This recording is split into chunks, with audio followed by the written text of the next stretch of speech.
Hello class 10 students, कैसे हैं आप सब। सो आई होप चैप्टर 4 की प्रिपरेशन बढ़िया चल रही होगी और मेरी वीडियोस का थोड़ा बहुत कंट्रीब्यूशन भी होगा उसमें। सो उसी की कंटिन्यूएशन में एक RS अग्रवाल से मैं क्वेश्चन लेकर आई हूँ आज, जो कि टाइम एंड वर्क पे है। देखिए, बहुत ही डिफरेंट कॉन्सेप्ट है। क्लास 8 में शायद आपने पढ़ा होगा वर्ड प्रॉब्लम के केस में, जिसमें हम linear equation of one variable करते थे, तो उसी पर बेस्ड ये क्वेश्चन है। चलिए मूव करते हैं, क्वेश्चन पढ़ते हैं। एक पर्सन है, take 6 days less than the time taken by B to finish a piece of work. मतलब ए और बी में ए जो है वो 6 दिन कम लेता है बी से काम को कंप्लीट करने में। तो मतलब यहाँ पर डेज की बात हो रही है, तो लेट कर लेते हैं। सबसे पहले let time taken by A to finish work is equal to x days. ठीक है, अब हमें इनमें एक रिलेशन दिया है कि a जो है वो 6 दिन कम लेता है, तो the time taken by b to finish work is equal to, वो 6 दिन ज्यादा लेता होगा, तो ये x + 6 हो जाएगा। व्हाट इट, क्योंकि यहाँ पर हमें पता लग गया था, बाकी दो वेरिएबल में भी लिया जा सकता है, बट यहाँ पर तो फर्स्ट ही इक्वेशन में आपको पता लग रहा है कि आपने इक्वेशन को एक सिंगल वेरिएबल में आप लेट कर सकते हो, तो इसीलिए मैंने यहाँ पर सिंगल वेरिएबल में इसको लेट किया। अब देखिए, एक कॉन्सेप्ट को समझिए कि वर्क जो होता है, एक होती है हमारी एफिशिएंसी। सपोज अगर मैं आपको कोई भी पीस ऑफ वर्क दूं, मैंने आपको कहा कि भाई आपको 5 चैप्टर्स करने हैं and I am giving you 5 days। So mentally आप प्रिपेयर करोगे अपने आप को कि भाई मुझे डेली एक चैप्टर करना है, सो दैट 5 days में मैं 5 चैप्टर्स को कंप्लीट कर सकूं। अगर उन्हीं 5 चैप्टर्स के लिए मैं आपको 10 दिन दे दूं, तो आप क्या करोगे? आप 2 दिन में एक चैप्टर को कंप्लीट करोगे। तो अकॉर्डिंग टू टाइम आप अपने वर्क को डिवाइड करते हो, राइट। तो अब ये देखिए कि अगर ए को हमने सिर्फ x डेज दिए काम को कंप्लीट करने के लिए, तो एक दिन में कितना काम करेगा?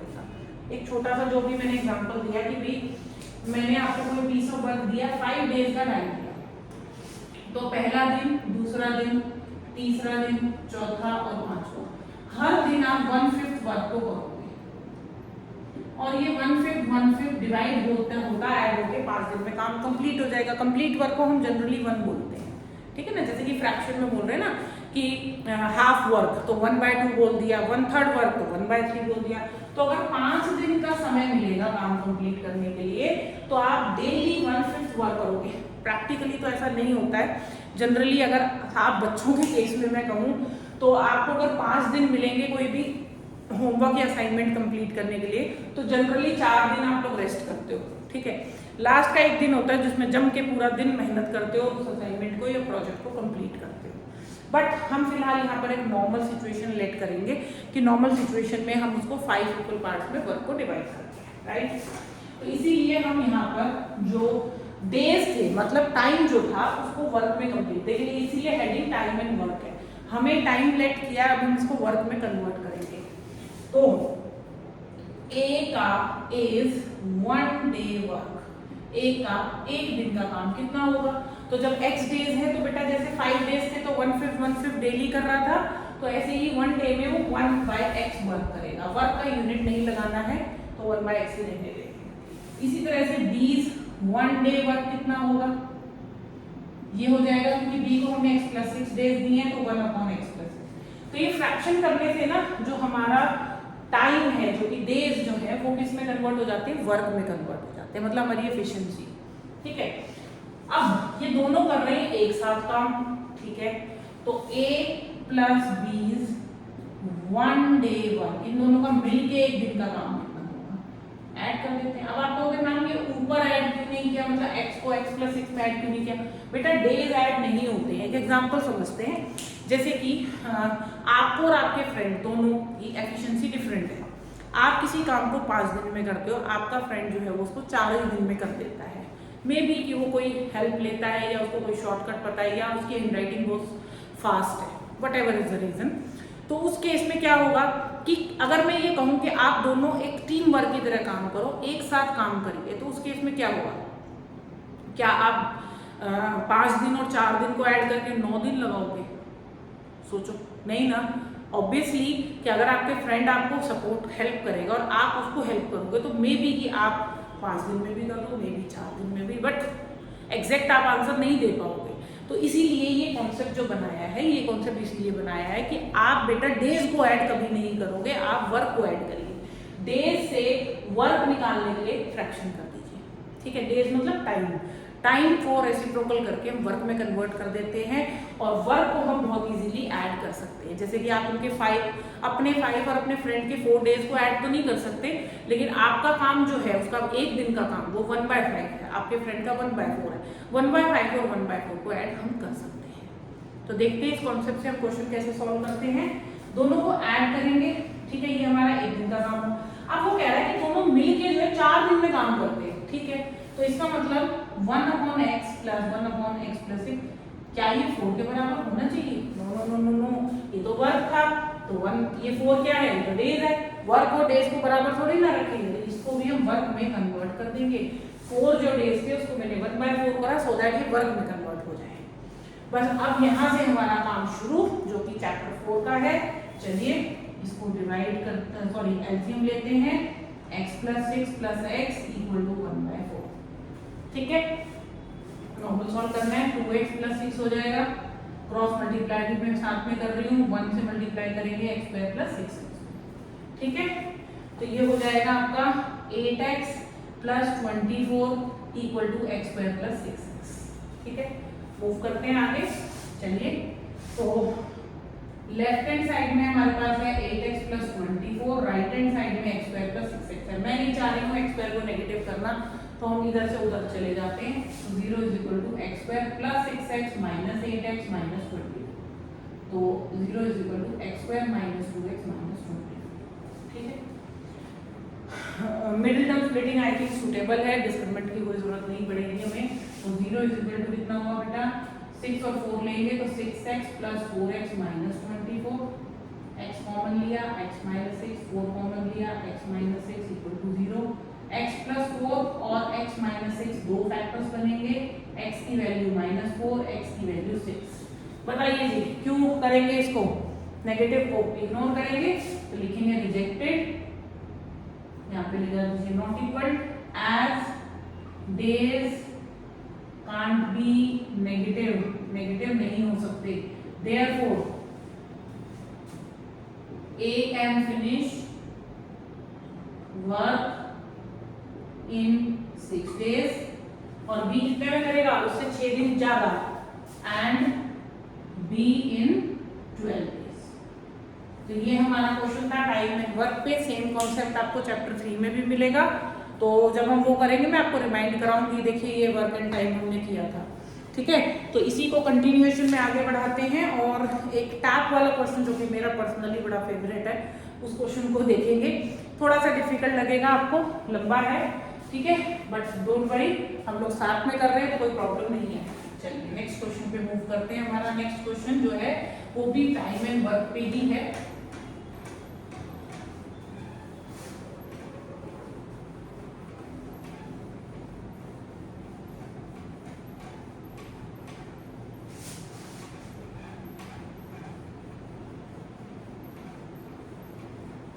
चलिए जी, हमारा क्वेश्चन है 2 वाटर टैप्स, साथ साथ क्वेश्चन मेरे रीड करिएगा। 2 water taps together can fill a tank in 9 3/8 hours. The tap of larger diameter takes 10 hours less than the smaller one to fill tank.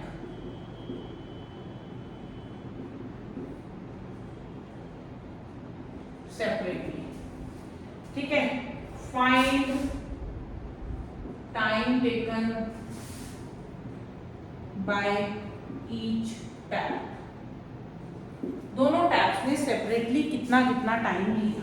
चलिए अब टाइम एंड वर्क में देखिए, tap आ गया नहीं करता है, ऐसा नहीं है कि इंसान काम करता है तो कैट नहीं करता है। हाँ, नॉन लिविंग थिंग में आएगा, कोई दिक्कत नहीं है। चलिए सबसे पहले यहाँ पर लेट वाला काम करते हैं अपना। हमारा लेट वाला काम क्या कहता है कि हमारे पास 2 टैप है जो लार्जर डायमीटर, मतलब एक पाइप थोड़ा बड़ा है, एक पाइप थोड़ा छोटा है, एक की एफिशिएंसी थोड़ी कम है, एक की एफिशिएंसी थोड़ी ज़्यादा है। तो उसी हिसाब से लेट करेंगे। देखिए let time taken by larger pipe, जो हमारा बड़ा पाइप है वो x आवर लेता है। ठीक है जी। चलिए तो लार्जर टैप जो है हमारा, जिसका डायमीटर बड़ा है, डायमीटर मतलब थोड़ा उसका साइज बड़ा है, वो 10 घंटे कम लेता है। तो हमारा स्मॉलर वाला क्या है, 10 घंटे ज्यादा लेगा। तो time taken bye smaller pipe, छोटे पाइप कितना है, 10 घंटे ज्यादा, तो x + 10 हो गया, राइट। अब ये दोनों मिलके एक टैंक को फिल कर रहे हैं और टोटल टाइम हमें दिया हुआ है 93/8। तो 1 hour work of larger pipe, हमारे लार्जर पाइप का जो 1 घंटे का काम होगा, क्योंकि तो घंटे हैं, पिछले क्वेश्चन में डेज थे तो मैंने डेज लिया था, यहाँ पर घंटे हैं तो मैंने घंटे ले लिया। 1 hour work of larger pipe equal to 1/x। बताया था मैंने अभी आपको कि टाइम को वर्क में कन्वर्ट करने के लिए रेसिप्रोकल करना है। 1 hour work of smaller pipe, आपका जो छोटा पाइप है उसका कितना होगा, 1/x + 10। अब मैं आपको एक कॉमन गलती भी बताऊंगी जो कि बच्चे करते हैं, मतलब जनरली मैंने देखा है कि बच्चे इस क्वेश्चन को करते टाइम यहाँ तक तो पहुंच जाते हैं, लेकिन एक कॉमन गलती करते हैं। चलिए देखते हो क्या है कॉमन गलती। अब ये दोनों एक साथ काम करेंगे तो कुछ ऐसा होगा। अब इनका जो टाइम है, बच्चे क्या करते हैं, 93/8 को एज इट इज लिख देते हैं, क्योंकि ऑलरेडी फ्रैक्शन है। प्रीवियस क्वेश्चन में क्या था, टोटल टाइम को 4 को हमने 1/4 कर दिया था, लेकिन यहाँ पर बेटा ये ऑलरेडी फ्रैक्शन है, तो यहाँ पर बच्चे भूल जाते हैं और इसको एज इट इज यूज करते हैं। तो ये आप यहाँ पर जब एलसीएम लेंगे तो यहाँ पर ये 93/8 नहीं लेना है। देखिए इस टाइम को मैं कन्वर्ट करके दिखाती हूँ। 93/8 जो है कितना हो गया, 75/8 हुआ ना, ये हुआ 75/8 आवर। अब ये तो आवर ही है, क्योंकि मैंने तो मिक्स फ्रैक्शन को सिर्फ इम्प्रॉपर ही तो बनाया है। अब आपको तो उल्टा करना है ना वर्क बनाने के लिए, तो आप यहाँ पर 8/75।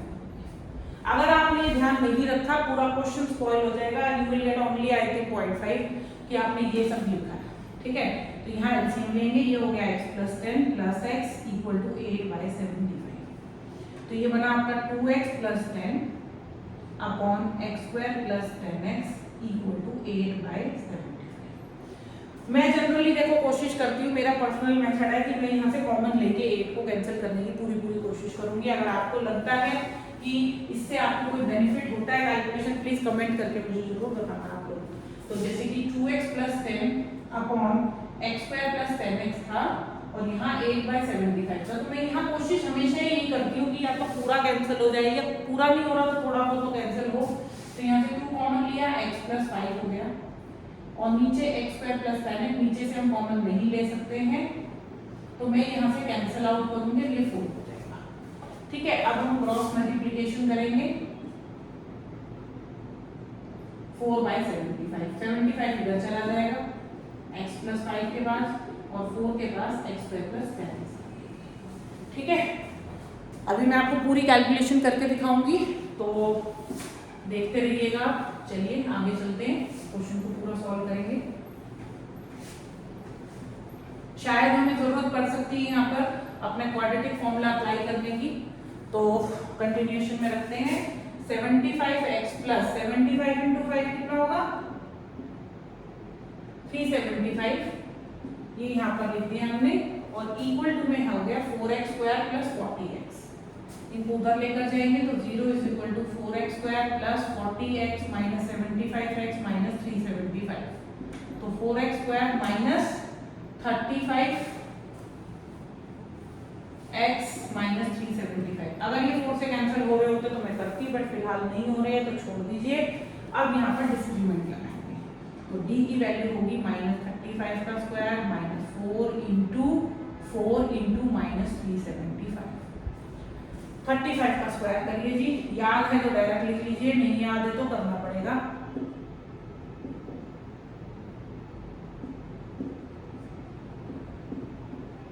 बेटा 1225 आएगा, 1225 प्लस ये माइनस माइनस प्लस हो जाएगा। 375 को भी हम मल्टीप्लाई कर लेंगे 16 से। 375 को 16 से करा,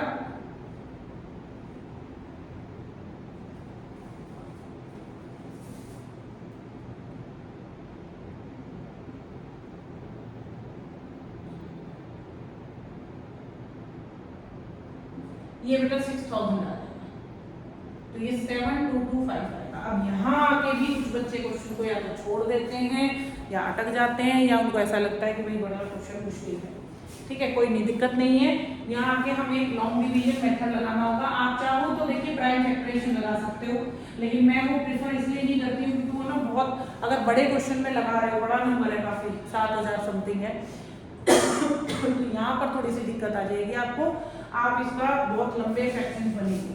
तो इसलिए मैं एक लॉन्ग डिवीजन मेथड, शायद आपने क्लास 8 में शायद पढ़ा था, लॉन्ग डिवीजन से स्क्वायर रूट कैलकुलेट करना, क्योंकि हमें रूट डी की रिक्वायरमेंट है यहाँ पर।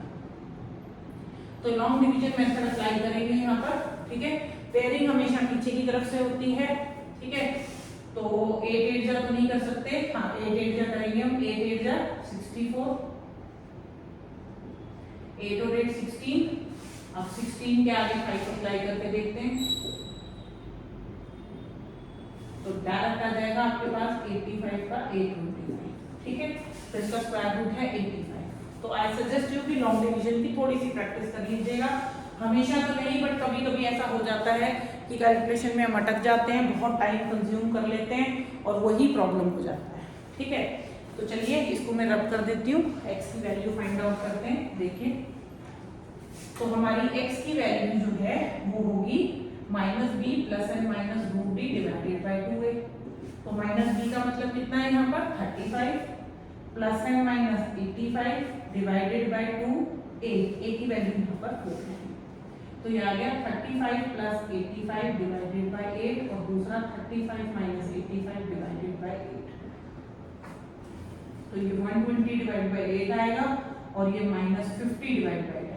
इसको हम इग्नोर कर देंगे, रीजन जरूर लिखिएगा कि x की वैल्यू नेगेटिव नहीं हो सकती because x is a time, तो टाइम नेगेटिव नहीं होता है। इसको हम थोड़ा सा कैंसिल कर लेते हैं, 4, तो बेटा ये 15 आ जाएगा। Therefore larger pipe takes 15r and smaller कितना लेगा, उससे 10 ज्यादा था ना, सॉरी हाँ 10 ज्यादा लेगा, ये हमने लार्जर का निकाला है। And smaller pipe will take कितना, 10 ज्यादा तो 25। ठीक है, तो टोटल टाइम हमने दोनों का कैलकुलेट कर लिया है। ठीक है, तो मूव करते हैं इसी क्वेश्चन की तरफ से। अब नेक्स्ट वीडियो में मैं आपके लिए एरिया के बेस्ड क्वेश्चंस लेकर आऊंगी, तो प्लीज़ बने रहिएगा मेरे साथ और मेरी वीडियोस को लाइक एंड सब्सक्राइब जरूर करिएगा। और कमेंट का मैं वेट करूंगी, आप लोग कमेंट करके जरूर बताना कि किस पर्टिकुलर टाइप के क्वेश्चन या किस पर्टिकुलर टॉपिक के ऊपर आप क्वेश्चन देखना चाहते हो। RS अग्रवाल में यूज़ कर रही हूँ, अगर कोई और पर्टिकुलर बुक आप यूज़ करना चाहते हैं मैं सॉल्यूशन दिखाऊं तो प्लीज़ कमेंट जरूर करके बताइएगा। तो till then keep watching and keep practising.